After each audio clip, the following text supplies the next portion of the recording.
நண்பர்களுக்கு வணக்கம். எல்லோரும் நன்றாக இருப்பீர்கள்.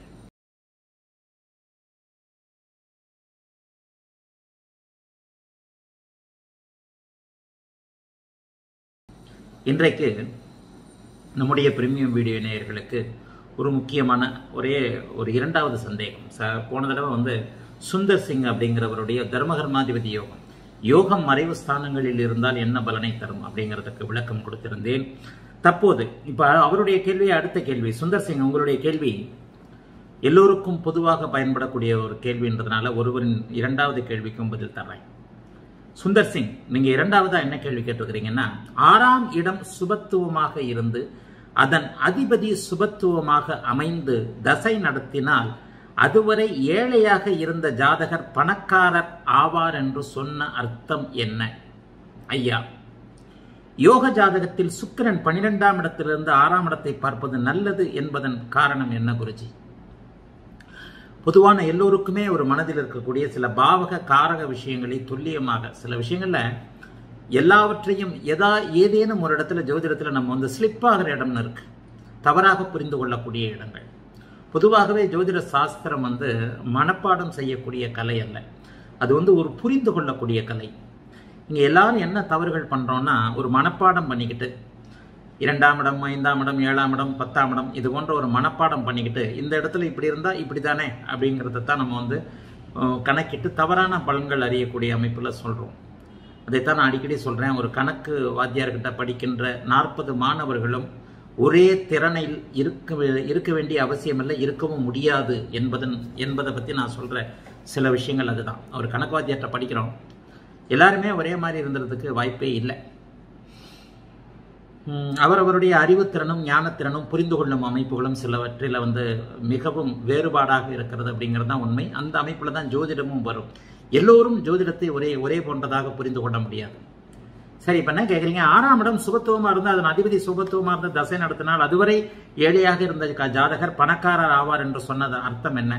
அது என்ன இதுல சொன்னேன்னு தெரியல. அந்த பர்டிகுலர் ஜாதகத்துக்கு இருந்திருக்கும். இருந்தாலும் 6ஆம் இடத்தை பற்றி நிறைய விளக்கி இருக்கிறேன்.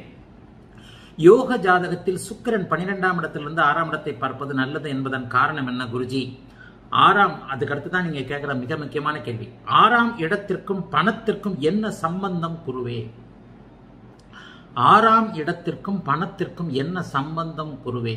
என்ன ஒரு அருமையான கேள்வி, என்ன ஒரு அசால்ட்டா போகிற போக்குல கேட்டு போயிட்டீங்க பாருங்க. 6ஆம் இடத்திற்கும் பணத்திற்கும் என்ன சம்பந்தம் அப்படின்னு சொல்லிட்டு. அப்ப பணம் எங்க சம்பாதிக்கிறீங்க? பணத்தை எங்க சம்பாதிக்கிறீங்க? 6ஆம் இடத்திற்கும் பணத்திற்கும் என்ன சம்பந்தம் குருவே? மீண்டும் கேள்வியை படிக்கிறேன். 6ஆம் இடம் சுபத்துவமாக இருந்து அதன் அதிபதி சுபத்துவமாக அமைந்து தசை நடத்தினால் அதுவரை ஏழையாக இருந்த ஜாதகர் பணக்காரர் ஆவார் என்று சொன்னதன் அர்த்தம் என்ன ஐயா? யோக ஜாதகத்தில் சுக்கிரன் 12ஆம் இடத்திலிருந்து 6ஆம் இடத்தை பார்ப்பது நல்லது என்பதன் காரணம் என்ன குருஜி? 6ஆம் இடத்திற்கும் பணத்திற்கும் என்ன சம்பந்தம் குருவே? சரி, அப்ப பணம் எங்க இருந்துதான் கிடைக்குது? ஒரு பணத்தை எப்படி சம்பாதிக்கிறீங்க? பணம், ஒரு ஊதியம் எப்படி கிடைக்கிறது? பணம் எப்படி சம்பாதிக்கிறீங்க? அதாவது வேலை செஞ்சு சம்பாதிக்கிறீங்க அல்லது தொழில் பண்ணி சம்பாதிக்கிறீங்க. சரி, வேலை செய்வதற்கான காரணமான இடம் இது 6ஆம் இடம் தானே. 2, 6, 10ஆம் பாவகங்கள் நீங்கள் எப்படி எந்த முறையில் சம்பாதிப்பீர்கள் எவ்வளவு என்பதையும், 2, 6, 10ஆம் இடங்கள் நீங்கள் எவ்வாறு சம்பாதிப்பீர்கள் என்பதையும் வார்த்தைகளை தயவுசெய்து புரிஞ்சுக்கோங்க. ஜோதிடத்துல சுந்தர் சிங், 2, 6, 10ஆம் இடங்கள் நீங்கள் எவ்வாறு சம்பாதிப்பீர்கள் என்பதையும், 2, 9, 11ஆம் இடங்கள் நீங்கள் எவ்வளவு சம்பாதிப்பீர்கள் என்பதையும் காட்டும். அவ்வளவுதான். 2, 9, 11 எவ்வளவு சம்பாதிப்பீங்க? 2, 6, 10 எப்படி சம்பாதிப்பீங்க? எவ்வாறு சம்பாதிப்பீங்க? வேலை செஞ்சு சம்பாதிக்க போறீங்களா? தொழில் பண்ணி சம்பாதிக்கிறீங்களா? வேலைக்காரனா இருந்து சம்பாதிப்பீங்களா? முதலாளியாக இருந்து சம்பாதிப்பீர்களா? சரி, 6ஆம் இடம் என்பது என்ன?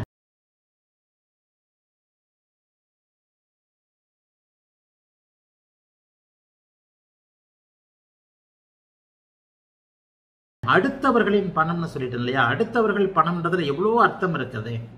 அடுத்தவர்களின் பணம் அப்படிங்கறத ஒரு சுருக்கமாக, ரத்தின சுருக்கமாக சொல்லி இருக்கிறேன். அடுத்தவர்களின் பணம் என்பதற்கு 1000 அர்த்தங்கள் சொல்ல முடியும். ஒரு பங்குச்சந்தை பணத்தை ஏன் பங்குச்சந்தைக்கு 6, 8, 12 சுபத்துவமா இருக்குன்னு சொல்றோம்? லாட்டரி டிக்கெட், பங்குச்சந்தை போன்ற விஷயங்களுக்கு 6, 8, 11, 12ஆம் இடங்கள். ஒருவன் லாட்டரி டிக்கெட்ல ஜெயிக்கிறதுக்கு கூட 6ஆம் இடத்தின் தயவு தேவை.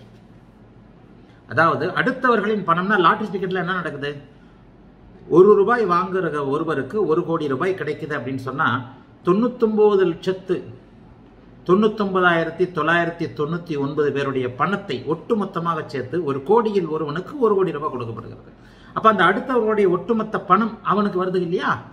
ஆக 6ஆம் இடம் என்பது அடுத்தவர்களின் பணத்தையும், 8ஆம் இடம் என்பது எதிர்பாராத அதிர்ஷ்டத்தையும் குறிக்கக்கூடிய ஒரு இடம் தானே. 6ஆம் இடத்தின் சுபத்துவம், அடிக்கடி அதுக்காக தான் சுபத்துவத்தை பற்றி சொல்லுகிறோம். 2, 6, 10ஆம் பாவகங்கள் நீங்கள் எப்படி சம்பாதிப்பீர்கள் என்பதை காட்டும்.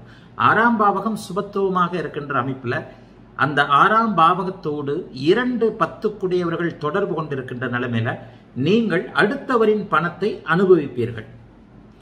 6, 8, 12ஆம் இடங்கள் சுபத்துவமாக இருந்தா அதைத்தான் கொஞ்சம் விபரீத ராஜயோகம்னு சொல்றோம். விபரீத ராஜயோகம்ன்றது என்ன? 6, 8, 12ஆம் அதிபதிகள் ஒரே இடத்துல இந்த யோகங்களையே சொல்லாம அந்த யோகத்தின் பேஸ் விஷயங்களான சுபத்துவ பாபத்துவத்தை உங்களுக்கு புரிஞ்சிடுறேன். எனக்கு புரிஞ்சிருச்சு, உங்களுக்கு சொல்லி கொடுக்குறேன். யோகங்களை பத்தி நான் பேசுறதே இல்லை. ஒரு 5, 6 யோகத்தை பத்தி தான் பேசுறேன். பஞ்சமகா புருஷ யோகங்களை பேசுவேன், தர்மகர்மாதிபதி யோகங்களை பேசுவேன், சந்திராதி யோகத்தை முதன்மையாக பேசுவேன். சில நிலைகள்ல மட்டும்தான் யோகத்தை குறிப்பிடுறேன். ஏன்? ஆயிரக்கணக்கான யோகங்கள் சொல்லப்பட்டிருக்கின்றன. முக்கியமாக 244 யோகம். அந்த யோகம், இந்த யோகம், கமலா, குமலா, குஷ்பு, சிம்ரன் கிண்டல் பண்ணியிருக்கிறேனே. அமல யோகம், கமல யோகம், விமல யோகம், அகண்ட சாம்ராஜ்ய யோகம், குறுகிய சாம்ராஜ்யம், இதெல்லாம் இதுக்கான அத்தனை விஷயங்களையும் சாறு பிழிந்து அந்த யோகங்கள் எதன் அடிப்படையில் சொல்லப்பட்டன என்பதை மிக துல்லியமாக ஓரளவுக்கு பரம்பொருள் எனக்கு அனுமதித்த ஞானத்தோடு, பரம்பொருள் எனக்கு சொல்லிக் கொடுத்த விதத்துல அதை புரிந்து கொண்டு அந்த யோகத்தின் அடிப்படையிலான சுபத்துவ பாவத்துவத்தின் அடிப்படையில் தான் நான் உங்களுக்கு சொல்லிடுறேன். வட்டவான் மதிக்கு இராரெட்டில் அரவு நின்றிருந்தால் அப்படின்னு பாடல் ஆரம்பிச்சிருச்சுன்னா நான் அந்த பாடலுக்கு உள்ள போனேன். வட்டவான் மதிக்கு ஈராரெட்டில் சந்திரனுக்கு 6, 12, 2, 8 அரவு எனப்படக்கூடிய ராகு இருந்தால் அது ஒரு துர்யோகம். சரி, ஏன் அது சொல்லப்பட்டது? அந்த துர்யோகம்ன்றத எதுக்காக சொன்னாங்கன்ற மூலத்துக்கு நம்ம உள்ள போயிடணும்ல. சந்திரன் ஒளி மிகுந்த கிரகம். சந்திரனுக்கு 6, 8, 2, 12 ராகு இருக்கின்ற நிலைமையில சந்திரன் ஒளி மறைக்கப்பட்டிருக்கிறார் என்று அர்த்தம். கிரகணமாக போயிருக்கிறார், கிரகணம் ஆகியிருக்கிறாரு. கிரகணம் ஆகி 12 டிகிரியில இது இருந்தா கிட்டத்தட்ட அவர் கிரகணமே ஆகியிருப்பார்னு அர்த்தம். ஆக அதோடைய பேசிக் என்ன? சந்திரனுடைய ஒளி மறைக்கப்பட்டிருக்கிறது அப்படின்றது அர்த்தம். அப்ப அந்த யோகத்தை தூக்கி போட்டுட்டு சந்திரன் ஒளி, சந்திரனின் மறைப்பு, சந்திரனின் ஒளி, சந்திரனுடைய கதிர்கள், ஒளிகள் சுபத்துவ அமைப்புகள் இதாகும் போது அது பாவத்துவம் அடையும் போது அந்த அந்த அந்த ஜாதகம் வேலை செய்யாதுன்னு சொல்லிட்டு போய்கிட்டே இருக்க வேண்டியதுதான். நமக்கு புரிஞ்சு போச்சுன்ற போது அதை நம்ம தெளிவா புரிஞ்சுக்கிட்டா, அதுக்கான பேசிக்கை புரிஞ்சுக்கிட்டா இத்தனை யோகங்களையும் நீங்க ஞாபகத்துல வச்சுக்கணும்னு அவசியமே இல்லையே. 1வது, 2வது, 10, 100வது வாய்ப்பாடு வரைக்கும் மனப்பாடம் வச்சுக்கிட்டு இருக்கிறோம். பேசிக்கை மட்டும் தான் மனப்பாடம் பண்ணணும். அப்படித்தான் இந்த அமைப்புகளையும் நீங்க புரிஞ்சுக்கணும். 2, 6, 10, 2, 6, 10ஆம் இடங்கள். 6ஆம் இடம் 6, 8, 12 விருதராஜயோகம்னு சொல்லப்பட்டது. எப்படி? வெளியே சொல்ல முடியாத அளவிற்கு குறுக்கு வழியில, எதிர்பாராத வகையில் குறுக்கு வழியில் கியூவை தாண்டி யாரோ ஒருத்தர் கியூல நிக்கிறாங்க. கியூ இடமா நிக்குது. உங்களை மட்டும் டிக்கெட் கொடுக்குறவர் கூப்பிட்டு டிக்கெட் கொடுத்துறாரு. விபரீத ராஜயோகம் வேலை செய்தீங்க. அடுத்தவர்களின் வாய்ப்புகளை எல்லாம் தாண்டி சென்று அடுத்தவர்களுடைய பணத்தை எல்லாம் வசூல் பண்ணி இப்படி எங்கே வேணாலும் எதை வேணாலும் இதை பொருத்தி பார்த்துக்கலாம். இதைத்தான் 6ஆம் இடம் குறிக்கிறது. 6ஆம் இடத்தின் சுபத்துவம் உங்களுக்கு ஏடாகூடமான வழிகளில் பணத்தை கொடுக்கும். அடுத்தவரின் பணத்தை, நியாயமில்லாத பணத்தை,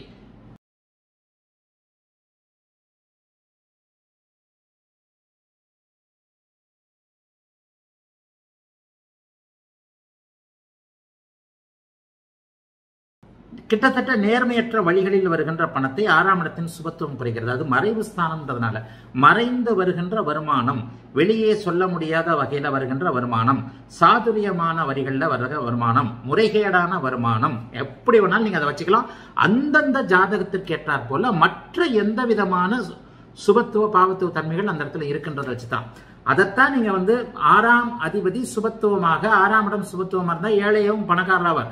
சுபத்துவத்தை தான் அங்கே குறிப்பா சொல்றேன்.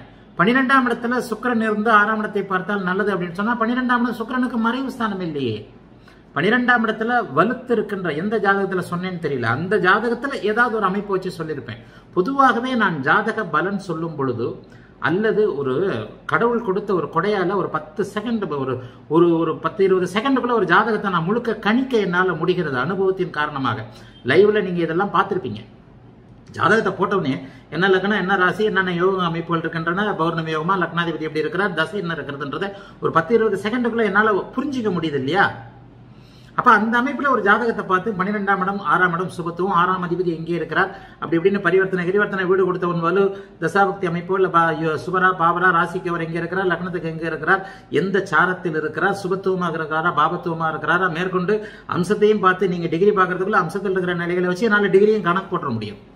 ஆக இதெல்லாம் ஒரு அனுபவத்தின் காரணமாக வருவதுதான், ஒரு ஆர்வத்தின் காரணமாக வருவதுன்னு கூட. அதாவது எங்காத்துக்காரரும் கச்சேரிக்கு போறாருன்னு இல்லாம நீங்க வந்து முழுமையாக ஒரு சாஸ்திரத்தில் ஈடுபாடோடு இருக்கும்போது இத்தனை திறமைகளும் என்னை போல அல்ல உங்களுக்கும் வந்தே தீரும்.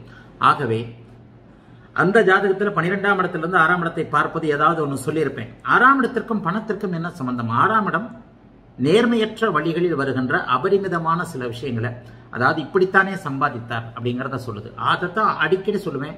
6க்கு அதிபதி 6க்கு 6ஆம் இடத்துல இருந்தால் சில நிலைகள்ல மூல நூல்களை பெரிய பெரிய அமைப்புகள்லாம் சொல்லப்படுகிறது. வக்ரகதி, சீக்கிரகதி, ஸ்திரராசியில் என்னென்ன கிரகங்கள் இருந்தா, இதெல்லாம் நிறைய அமைப்புகள். பேசிக்கா வந்து ஒவ்வொருவருடைய தனித்தனி ஜாதகங்கள்ல சில பணக்காரர்கள், இந்த காலத்துல கோடீஸ்வரர்கள் கோடிக்கணக்கில் இருக்கிறோம். அந்த காலத்துல கோடீஸ்வரர்கள் ஒருத்தர் 2 பேர் தான் இருந்தாங்க. அப்ப தாங்கள் பார்த்த ஜாதக அமைப்புகள்ல கோடீஸ்வரர்கள் பிறக்கும் போது அவர்களுடைய ஜாதகத்துல எப்படிப்பட்ட அமைப்புகள் இருந்தன என்பதை வைத்தும் நிறைய பேர் நிறைய விஷயங்களை சொல்லியிருக்கிறாங்க. அந்த அமைப்புல எல்லாம் பாத்தீங்கன்னா என்னுடைய நண்பருக்காக சொல்லப்பட்டது போலவே ஒரு விதியெல்லாம் இருந்திருக்கும். நான் ஒரு கோடீஸ்வரர் நண்பர் ஒருத்தர் இதை ஜாதகத்தை போட்டிருக்கிறேன். குரு வக்கர சீக்கிரகதியில, அதாவது சூரியனுக்கு 2ல குரு இருக்கிறது சீக்கிரகதின்னு சொல்லப்படுகிறது. சூரியனுக்கு 2ல் சீக்கிரகதியில் ஸ்திரராசியில் குரு இருந்தால் அவருடைய தசையில நிறைய லாபம் வரும்னு சொல்லப்பட்டிருந்த ஒரு விதி என்னுடைய நண்பருக்கு அப்படியே இருந்தது. குரு தசையில நூற்றுக்கணக்கான கோடிகள் ஒரு சூதாட்டத்தின் மூலமாக சம்பாதித்தார். ஆக இந்த அமைப்பு இதே 6க்கு அதிபதி 6க்கு 6ல இருக்கிற அமைப்புகள்ல தான். 6ஆம் இடமும் 6ஆம் அதிபதியும் சுபத்துவமாக இருந்தால் உங்களுக்கு இந்த வழிகளில் அடுத்தவருடைய பணம் என்கின்ற வழிகளில் சில சமயம் விமர்சனத்திற்கு உள்ளாக்கப்பட்ட சில நிலைகளில் உங்களுக்கு பணம் வரும் அப்படிங்கிறது தான் உண்மை. அதை நீங்க எந்த அமைப்புன்னு புரிஞ்சுக்கணும். இதே தான் 6, 8, 12. இப்ப சமீபத்தில் கூட என்னுடைய பேர்ல இருக்கிற ஆதித்ய குருஜி அஸ்ட்ராலஜர் ஃபேஸ்புக் குரூப்ல ஒருவருக்கு பதில் கொடுத்திருந்தேன். ரொம்ப நாளா நான் பதில் கொடுக்கறதுக்கு நேரம் இல்லை. சமீபத்தில் அப்படியே என்ன நடக்குது அப்படின்றத ஒரு இரவுல பார்த்துக்கிட்டு இருக்கும்போது ஒருவர் கேட்டிருந்தார். அந்த ஒருவர் என்ன கேட்டிருந்தாருன்னா, என்னுடைய ஜாதகத்துல வந்து பங்குச்சந்தையில் எனக்கு இது ரொம்ப நல்ல ஆர்வம் இருக்குது. நான் தினசரி 5000 ரூபாய்க்கு மேல 1000 ரூபாயிலிருந்து 5000 ரூபாய்க்கு மேல சம்பாதிக்கிறேன். வேலைக்கே போறதில்ல. டெய்லி இதுலயே எனக்கு ஒரு 1000 ரூபாயிலிருந்து 5000 ரூபாய் வரைக்கும் கிடைக்குது. எனக்கு பங்குச்சந்தையில் ஆர்வம் வர்றதுக்கான காரணம் என்ன, நான் எப்படி சம்பாதிக்க முடிகிறது, எனக்கு ஏன் நஷ்டம் வரல ஷேர் மார்க்கெட்ல அப்படின்னு ஒருத்தர் என்னுடைய பேரில் இருக்கின்ற ஆதித்ய குருஜி அஸ்ட்ராலஜர் குரூப்ல ஃபேஸ்புக்ல கேட்டிருந்தாரு. அதுல ஒரு கிட்டத்தட்ட ஒரு 100-200 பேர் கமெண்ட் கொடுத்திருந்தாங்க இந்தந்த அமைப்புன்ட்டு. யாருமே அதுல முக்கியமான தன்மையை குறிப்பிட்டு காட்டவில்லையே அப்படிங்கிற ஒரு அமைப்புல அதுக்கு நான் பதில் போய் கொடுத்திருந்தேன். அதாவது அவருடைய ஜாதகத்துல உங்களுடைய ஜாதகத்துல நான் அடிக்கடி சொல்லுகின்ற சுபத்துவ விதிகளான 6, 8, 12ஆம் இடங்கள் சுபத்துவமாக இருக்கின்றன. உங்களுடைய ஜாதகம் கும்ப லக்னமாகி 12ல் லக்னாதிபதி மறைந்து ஆட்சி பெற்று சனி 6ஆம் இடத்துல உச்சகுரு தனித்திருந்து தனித்த உச்சகுரு லக்னாதிபதியை பார்த்து அவர் 12ஆம் இடத்தையும் பார்க்கிறார், 6ஆம் வீட்டிலும் இருக்கிறார். 6, 12ஆம் இடங்கள் சுபத்துவமாகிவிட்டன. சந்திரன் சுபத்துவமாக இருக்கிறார், 8ஆம் இடம் சுபத்துவமாக இருக்கிறது. தற்போது உங்களுக்கு சனி தசை என்னமோ நடந்துகிட்டு இருக்கு. அதனால நீங்க பங்குச்சந்தையில கேது தசை நடந்துகிட்டு இருக்கு. இதற்கடுத்து வருகின்ற சுக்கிர தசையில அபரிமிதமான லாபங்கள் சுக்கிரன் சுபத்துவமாகி சுக்கிரனும் ஆட்சியாக இருக்கனால கிடைக்கும் அப்படின்ற மாதிரி பதில் கொடுத்திருந்தேன். அதைத்தான் இங்கேயும் சொல்றேன். எப்பொழுது 6ஆம் இடமும் 6ஆம் அதிபதியும் சுபத்துவமாக இருக்கிறார்களோ அவர்களுடைய தசையோ அல்லது யோக தசை அமைப்புகளோ நடக்கும் பொழுது எல்லா இடத்தையுமே எல்லா பாவகத்தையுமே பொதுவாகவே ஒரு 12 பாவகம் போட்டிருக்கிறோம் இல்லையா சுந்தர் சிங். 12 பாவகங்களின் சுபத்துவ பாபத்துவ அமைப்புகள் என்ன என்பதற்கும் சில விஷயங்கள் சில வீடியோக்கள் போட்டிருக்கிறோம். அப்ப அந்த அமைப்புகள்லயே நீங்க என்ன பார்க்கணும்னா, ஒரு பாவகத்தின் சுப ஆதிபத்தியம் என்ன, ஒரு பாவகத்தின் பாப ஆதிபத்தியம் என்ன.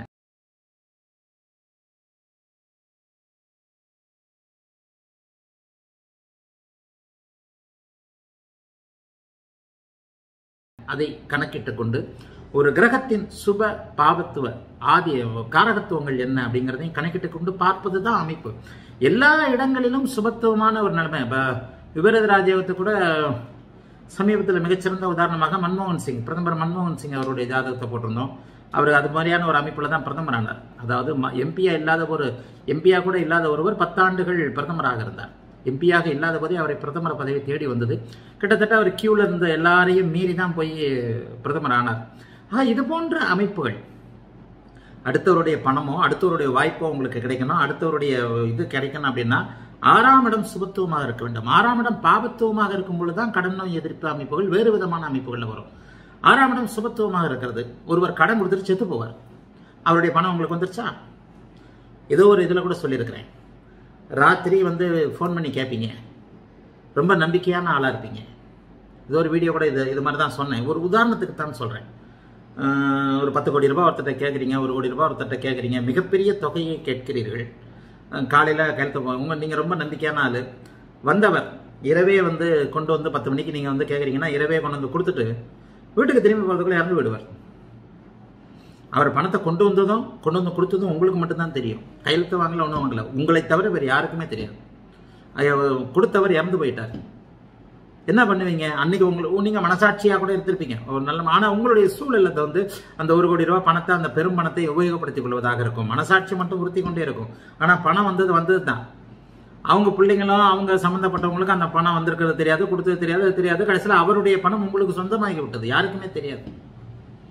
இது மாதிரியான அடுத்தவரின் பணத்தை சிக்கல் இல்லாமல் ஒரு உறுத்தலோடு சம்பாதிப்பதற்கு 6ஆம் இடம் மிகச் சுபத்துவமாக இருக்க வேண்டும். ஈஸியா கேட்டீங்க பாருங்க. 6ஆம் இடத்திற்கும் பணத்திற்கும் என்ன சம்பந்தம் குருவே? 6ஆம் இடம் அடுத்தவருடைய பணம் நேர்மையற்ற விதத்துல, நம்மை உறுத்துகின்ற விதத்துல நாம் சம்பாதிப்பதற்கும் நமக்கு கிடைப்பதற்குமான ஒரு விஷயமாக இருக்கிறது. சில பேர் தப்பே பண்ண மாட்டாங்க, தப்பு பண்றதுக்கு அவசியமும் இருக்காது. ஆனா தப்பு பண்ணாமே அந்த பணம் அவங்களுக்கு தேடி வரும். இப்ப நான் சொன்ன மாதிரி கடனாகத்தான் கேட்பார், நாணயமானவராக இருப்பார். கடன் கொடுப்பவர் இவரை ரொம்ப நம்புவார். டாக்குமெண்ட்லாம் காலைல கையெழுத்து வாங்கிக்கிறேன் அப்படின்னு சொல்லிட்டு கையில் இருக்கிற 1 கோடி ரூபாயோ 2 கோடி ரூபாயோ இவரே கொண்டு போய் கொடுத்திருப்பார். சம்பந்தப்பட்டவரே ராத்திரி ஹார்ட் அட்டாக்ல இறந்து போயிருப்பார். காலையில் அவர் யாருக்கு பணம் கொடுத்தாருன்னு தெரிஞ்சிருக்காது. அல்லது பணம் அவர் கொடுத்தாரா கொடுக்கலையா, அவர்கிட்ட பணம் இருந்ததா இல்லையா, எவ்வளவு பணம் இருக்குது, இதெல்லாம் ஓரலா வாய்மொழி அமைப்பாக இருக்கும். சில பேர் சொல்லுவாங்க பாருங்க, செத்து போயிட்டாரு, யார்கிட்ட எவ்வளவு பணம் கொடுத்தாருன்னே தெரியல, திடீர்னு இறந்து போனாரு. பணம் வாங்கியவர்கள் எல்லாம் கொடுத்து வைத்தவர்கள் 6ஆம் இடம் சுபத்துவம் ஆனவர்கள். லாட்டரி டிக்கெட் வியாபாரிகள், பெரும்பாலும் லாட்டரி டிக்கெட் வியாபாரிகள் இந்த பங்குச்சந்தை சூதாட்டம் போட்டு அந்த கட்டன்லாம் இருக்கு இல்லையா, ஒரு 10 இப்ப லாட்டரி டிக்கெட் நமது மாநிலத்தில் இல்லை, ஆனா கடந்த காலத்துல இருந்தது இல்லையா. லாட்டரி டிக்கெட்ல சூதாட்ட கிளப்பு, லாட்டரி டிக்கெட்டு, காசினோக்கள் இது போன்றவைகளுடைய நடத்துபவர்கள், அதன் மூலமா லாட்டரி டிக்கெட் வாங்குறவங்க இல்ல, லாட்டரி டிக்கெட் விற்கிறவங்கன்னு தான் சொன்னேன். சூதாட்டத்தின் மூலமாக பணம் சம்பாதிப்பவர்கள் அனைவருடைய ஜாதகத்திலும் 6ஆம் இடமும் 6ஆம் அதிபதியும் மிகுந்த சுபத்துவமாக இருக்கும். அது ஒரு பெரிய விஷயம். 6ஆம் அதிபதி 6ஆம் வீட்டிற்கு 6ல மறையிறது, அது ஒரு பெரிய அமைப்பு. 6ஆம் வீடு சுபத்துவமாக இருக்கிறது, அது ஒரு பெரிய அமைப்பு. இது மாதிரியான அடுத்தவர்கள் பணம் என்பதை சம்பாதிப்பதற்கு 6ஆம் வீடு மிகுந்த அளவிற்கு சுபத்துவமாக இருக்கணும். அதனால நிச்சயமா 6ஆம் இடத்திற்கும் பணத்திற்கும் என்ன சம்பந்தம் கேட்காதீங்க. ஆரம்ப சப்ஜெக்டுக்கே வந்துடுறேன். 2, 6, 10ஆம் இடங்கள். 2ஆம் இடம் தனஸ்தானம் என்பது 2ஆம் இடம் தனஸ்தானம். அப்ப 2ஆம் இடம் நீங்கள் 2, 6, 10ஆம் இடம், இந்த 3 10ஆம் இடம் தொழில் ஸ்தானம், 6ஆம் இடம் வேலை, இந்த மாதிரியான பெரும் பொருள் கிடைக்கக்கூடிய, அடுத்தவர்களுடைய தனம் கிடைக்கக்கூடிய அமைப்பு. அப்ப எப்படி சம்பாதிப்பீர்கள் என்பதை 2, 6, 10ஆம் இடங்கள் காட்டும். எவ்வளவு சம்பாதிக்கிறீங்க? 11ஆம் இடம் வளர்த்திருக்கணும், லாபஸ்தானம் வலுத்திருக்கணும், பாக்கியஸ்தானம் அதை அனுபவிக்கிறதுக்காக வலுத்திருக்கணும். 2, 9, 11ஆம் இடங்கள். 11ஆம் இடம் லாபஸ்தானம். 11ஆம் இடம் 6க்கு 6ஆன 11ஆம் இடம். இந்த பாவத் பாவக அமைப்பெல்லாம் புரிஞ்சு பார்த்துக்கணும். 5க்கு 5 9, 1க்கு 5 5, 5க்கு 5 9 திரிகோணம் வந்துருதா? இந்த பாவத் பாவக அமைப்புல 1க்கு 5 5, 5க்கு 5 பாக்கியஸ்தானம் என்று சொல்லப்படக்கூடிய 9. இந்த 9ஆம் இடம் தான் அதிர்ஷ்டத்தையும் பாக்கியத்தையும் குறிக்கக்கூடிய. 5 அதிர்ஷ்டம், 9 அதிர்ஷ்டம் தான். அந்த அதிர்ஷ்டத்தின் மூலமாக வரக்கூடிய செயல்களை அனுபவிக்கும் தன்மை, அந்த அதிர்ஷ்டத்தின் மூலமாக வருகின்ற செயல்களை அனுபவிக்கும் தன்மை அங்கே எதுல ஏற்படுகிறது? 9ஆம் இடத்துல ஏற்படுகிறது. ஆக 6க்கு 6ஆன கெட்ட ஸ்தானத்திற்கு 6ஆம் இடத்திற்கு 6ஆன 11ஆம் இடம் லாபத்தையும் அடுத்தவர்களின் மூலமாக வருகின்ற பணத்தையும் குறிக்கக்கூடிய லாபஸ்தானம். 5க்கு 5ஆன 9ஆம் இடம் அதிர்ஷ்டத்தின் மூலமான பாக்கியத்தை கிடைக்கக்கூடிய அமைப்பை நீங்கள் எப்படி அனுபவிப்பீர்கள் என்பதை குறிக்கக்கூடிய ஒரு இடம். இந்த மாதிரி பாவத் பாவக விதிகள் எப்படி ஒவ்வொரு ஸ்தானங்களும் அமைக்கப்பட்டன அப்படிங்கிறத புரிந்து கொண்டாலே நிறைய விஷயங்கள் புரிஞ்சுக்கும். ஆக இந்த பேசிக்கை புரிஞ்சுக்கோங்க. 6ஆம் இடம் அடுத்தவர்கள் முறைகேடான வழிகள் வேறு மாதிரியான அமைப்புகள்ல இந்த 6ஆம் இடம் சிக்கலோடு இருந்தா தப்பு பண்ணி மாட்டிக்குவீங்க, தண்டனை கிடைக்கும். 6ஆம் இடம் அதிக சுபத்துவமா இருக்கு. இப்ப நான் சொன்ன மாதிரி காசு கொடுத்தவன் செத்து போனான், யாருக்குமே தெரியல. அந்த 6ஆம் இடத்தோடு பாபத்துவம் ஏதோ இருக்கிறது. ஒரு வருஷம் கழிச்சு ஒரு டைரியை எடுக்கிறாங்க. அந்த டைரியில அவரு வீட்டுல இருந்து திரும்பி அந்த சினிமா மாதிரி தான் இருக்கும், சம்பவங்கள் அப்படித்தானே. ஒரு வருடம் கழித்து அவருடைய மகன் அவருடைய டைரியை எடுக்கிறார். அங்கே அவர் அந்த ஆதாரத்தை பதிந்து வைத்து இருக்கிறார். 10 மணிக்கு சென்றேன், 10:30 மணிக்கு இன்னாருக்கு 1 கோடி ரூபாய் கொடுத்தேன், உங்களுக்கு 1 கோடி ரூபாய் கொடுத்தேன்னு எழுதி வச்சிருக்கிறார். அதுக்கு முன்னாடி நீங்க கேட்டு கூட இல்லைன்ட்டீங்க. ஒரு வருடம் கழித்து நீங்கள் மாட்டிக்கொண்டீர்கள். 6ஆம் இடத்தின் பாபத்துவம். அங்கே அந்த ஒரு வருடம் வரைக்கும் வருகின்ற தசாபக்தி அமைப்புகள் தெரியவே தெரியல. ஒரே ஒரு டைம் லாட்டரி டிக்கெட் விழுந்துருச்சு, 150 கோடி ரூபாய் லாட்டரி டிக்கெட் வந்துருச்சு. 6ஆம் இடம் அதிக சுபத்துவம். அந்த 150 கோடி ரூபாய் லாட்டரி டிக்கெட்ல கிடைச்ச பணத்தை உங்களால தக்க வைத்துக் கொள்ள முடியவில்லை. ஒரு 2-3 வருஷத்துல காலி ஆகிட்டு மறுபடியும் பிளாட் படத்துல அந்த மாதிரியா அவனுக்கு 1 கோடி ரூபாய் லாட்டரி டிக்கெட் அடிச்சதுல மறுபடியும் பாரு பிளாட் படத்துல உட்காந்துட்டு இருக்கிறான் பாருன்னு சொல்றாங்க. 6ஆம் இடம் சுபத்துவமாகி அதனுடைய தசாபக்தி அமைப்புகள் நடக்கும் பொழுது உங்களுக்கு பணம் அதை 9ஆம் இடத்தின் தயவால் அனுபவிக்க முடியாமல் போய்விட்டது, அல்லது குயிக்கா வேறு துர்வழிகள் அனுபவிச்சிட்டீங்க. பாவகங்களை இப்படித்தான் புரிஞ்சுக்கணும் சுந்தர் சிங். பாவகங்களை இப்படித்தான் புரிந்து கொள்ள வேண்டும். எந்தெந்த பாவகங்கள் எது வருது அப்படின்றத புரிஞ்சுக்கணும். எதிர்பாராத அதிர்ஷ்டம் அப்படிங்கிறது 8ஆம் பாவகத்தையும் குறிக்கும். 6ஆம் பாவகம் அடுத்தவர்களின் பணம். இப்போது நான் சொன்னதை போல ஒட்டுமொத்தமான பணம் அல்லது ஒருத்தருடைய பணம், ஒரு மொத்த பணத்தை சுபத்துவமாக சில தசாபக்திகள்ல குறிப்பாக 6க்கு 6ல மறைஞ்ச 11ஆம் இடத்தில் இருக்கின்றவர்களுடைய தசாபக்தி அமைப்புகள்ல நீங்க பயன்பெறுகிறதையும் அடைவதையும் குறிக்கிறது. ஆயினும் எதிர்பாராத அதிர்ஷ்டம் என்கின்ற ஒரே ஒரு தடவை நடக்கின்ற நிலை செயல் 8ஆம் இடத்தை குறிக்கிறது. அந்த 8ஆம் இடத்திலையும் பணம் வரும். அந்த 8ஆம் இடத்து பணம் 8ஆம் இடம் அதிகமாக சுபத்துவமாக இருக்கின்ற ஒருவருக்கு ஒரே ஒரு முறை நடக்கின்ற புதையல் அந்த காலத்தில் சொல்லப்பட்டது. லாட்டரி டிக்கெட் அந்த இடம் சொல்லலாம். ஒரே ஒரு முறை வருகின்ற சில விஷயங்களால வருகின்ற பணத்தை பற்றி குறிக்கிறது. ஓரளவுக்கு புரிஞ்சிருக்கும்னு நினைக்கிறேன். புரியலன்னா சுந்தர் சிங் கமெண்ட் போடுங்க. நீங்க அந்த பணத்திற்கு அதுக்கு என்ன சம்பந்தம்ன்றதுனால தான் அந்த கமெண்ட் கொடுத்தேன். வாழ்த்துக்கள், நல்லா இருப்பீங்க.